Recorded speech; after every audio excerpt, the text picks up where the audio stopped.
Hi, a really important and emerging view towards people's personalities and their how they go about doing things is being measured by something called emotional intelligence.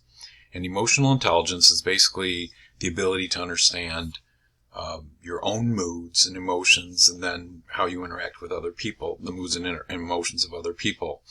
So people who score high in emotional intelligence are typically better managers than those who don't.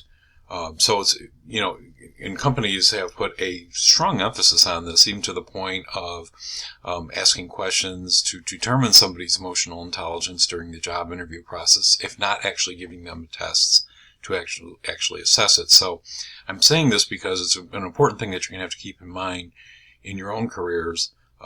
And the good news about emotional intelligence is it's something you can improve on. You can actually consciously strive to do that. Emotional intelligence came about because there were what was traditionally called an IQ test, intelligence quotient tests, were kind of discredited a couple of decades ago, and really have fallen out of favor in terms of being used for anything in particular, really.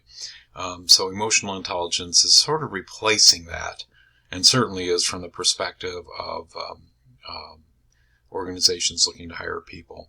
There's an excellent video that explains it really, really well, the 7 signs of emotional intelligence in our module, and I strongly suggest you watch that because it's something that we will certainly talk about again, if not beyond the test.